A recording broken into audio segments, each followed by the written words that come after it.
Guys, Merry Christmas! Maligayang Pasko! This is the best Christmas gift ever na pwede mong matanggap or pwede mong mabigay sa iyong family, sa iyong kaibigan, sa iyong mga loved ones, kung sino man yan. Bigyan mo sila ng time, bigyan mo sila ng attention. Konting pahinga muna when it comes to business and trabaho. Spend time with the Lord, especially because kay Lord talaga, ito yung pinaka-reason for the season, sabi nga nila. That's why we have Christmas today. And this whole season, we've been waiting for the whole year. Kaya meron tayong Pasko is because with Christ the Lord Himself who came down among us. Yan, di ba?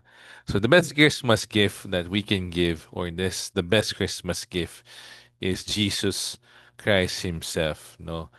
Na nandito na siya guys ulit. And everything that we do makes sense. Walang purpose yan kung hindi to centered through Christ. Kung pera lang yan, medyo kulang yan guys. So wag natin masyadong i-focus ang lahat ng bagay in terms of money. I think it will also help us do a good job or even the most excellent job when it comes to our businesses.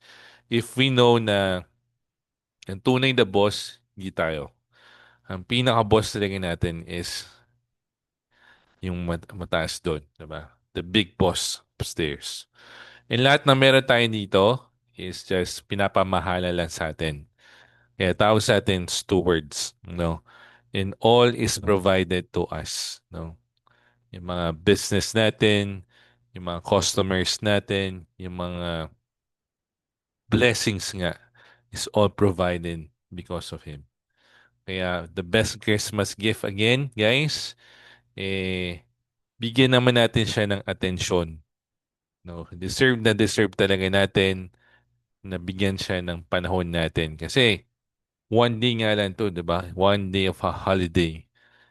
Kung sa titingnan nga natin, dapat more than the December 25, we celebrate it for the big boss, no? Kung sino nga ba yung dahilan kung bakit nandito tayo lahat. Ba't meron tayong negosyo? Ba't meron tayong trabaho? Ba't meron tayong pamilya? Ba't meron tayong pinagkukuhanan ng panggas every day? So again, the best Christmas gift, no? Hindi lang sa pagnenegosyo, i-bless din natin yung mga other people, no? Na kasi tayo, for some way or another, nakakapanood ng video na to, if you're a business owner, meron kang sariling shop mo, meron kang online business, for sure, maraming blessings na dumating sa'yo this year. And another way, no?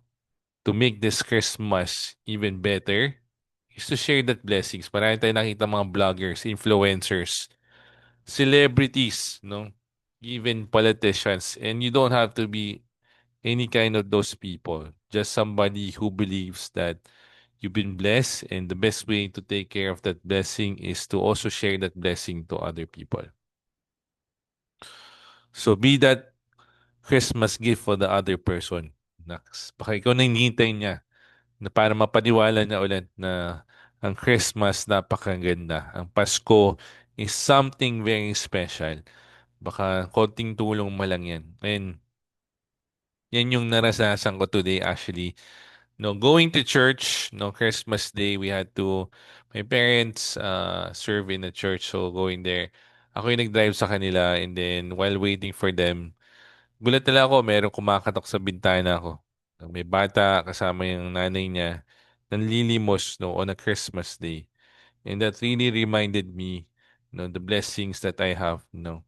Share ko kahit papaano no meron ako. No.